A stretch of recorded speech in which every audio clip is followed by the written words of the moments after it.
Hi guys, இன்றைக்கி ஒரு சூப்பரான ரவை லட்டு பாயசம் ரெசிபி எப்படி செய்கிறதுன்னு பார்ப்போமா? அதுக்கு முதல்ல ஒரு பேனை ஹீட் பண்ணி இதில் 2 ஸ்பூன் அளவுக்கு நெய் சேர்த்துக்கிறேன். நெய் சூடானதும் இதில் 10 போல் கேஷ்யூஸ் லைட்டாக ப்ரௌன் ஆகி வரும்போது கொஞ்சமாக ரெசின் சேர்த்து நல்லா ஃப்ரை பண்ணி எடுத்து தனியாக வச்சுக்கோங்க, இருக்கட்டும். இதே பேனில் ஒரு நேந்திரம் பழத்தை குட்டி குட்டியாக கட் பண்ணி வச்சுருக்கேன். அதை இப்போது இது கூட சேர்த்துக்கலாம். சேர்த்துட்டு இதில் 2 ஸ்பூன் அளவுக்கு சுகர் சேர்த்துட்டு இதை இப்போ நல்லா ஃப்ரை பண்ணிக்கோங்க. இந்த சுகரும் இந்த பனானாவும் சேர்ந்து நல்லா கேரமலைஸ்ட் ஆகி நல்ல ப்ரௌன் கலரில் வரணும். அந்த அளவுக்கு ஃப்ரை பண்ணிக்கோங்க. இப்போ இந்த மாதிரி நல்லா ப்ரௌன் ஆகி வரும்போது இதை எடுத்து இப்போது தனியாக வச்சுக்கோங்க, இதுவும் இருக்கட்டும். இப்போ இதே பேனில் 1/2 கப் ரவை, 1 டீஸ்பூன் சுகர், ஒரு பிஞ்ச் சால்ட்டும் சேர்த்து நல்லா ஃப்ரை பண்ணிக்கோங்க. ஒரு பியூட்டிஃபுல்லான அரோமா வர வரைக்கும் ஃப்ரை பண்ணிவிட்டு நல்லா ஃப்ரை ஆனதுக்கப்புறமா இப்போ இதில் கொஞ்சம் கொஞ்சமாக நம்ம பால் சேர்த்துக்கலாம்.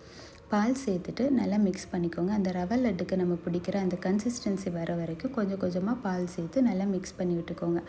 நல்லா மிக்ஸ் பண்ணிவிட்டு இது திரண்டு நம்ம அந்த ரவை லட்டுக்கு பிடிக்கிற அந்த கன்சிஸ்டன்சி வரும்போது கேஸை ஆஃப் பண்ணிக்கோங்க. ஆஃப் பண்ணிவிட்டு லைட்டாக சூடு இருக்கும்போதே குட்டி குட்டியான பால்ஸை பிடிச்சி எடுத்து தனியாக வச்சுக்கோங்க, இருக்கட்டும். இப்போ இன்னொரு பேனில் நான் 3/4 லிட்டர் அளவுக்கு பால் எடுத்திருக்கேன். இதை நல்லா கொதித்து வரும்போது இதில் 1/2 கப் சுகர் சேர்த்துட்டு இதை நல்லா மிக்ஸ் பண்ணி விட்டுக்கோங்க. அந்த டைமில் நான் ஒரு பவுலில் 1 ஸ்பூன் அளவுக்கு கார்ன்ஃப்ளவர் மாவும் கொஞ்சமாக பாலும் சேர்த்து மிக்ஸ் பண்ணி எடுத்துக்கிறேன்.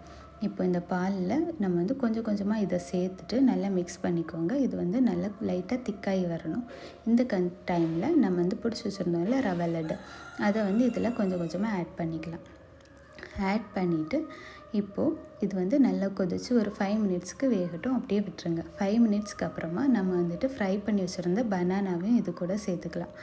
சேர்த்துட்டு இதை நல்லா ஒரு மிக்ஸ் கொடுத்துக்கோங்க. இன்னொரு 5 மினிட்ஸ்க்கு இது கொதித்து வரும்போது நான் கொஞ்சமாக ஏலக்காய் மட்டும் தட்டி வச்சுருக்கேன், அதையும் இது கூட சேர்த்துட்டு நம்ம ஃப்ரை பண்ணி வச்சுருந்தோம்ல கேஷ்யூஸ், அதையும் இது கூட சேர்த்துட்டிங்க அப்படின்னா நம்மளோட ரவை லட்டு பாயசம் ரெடி.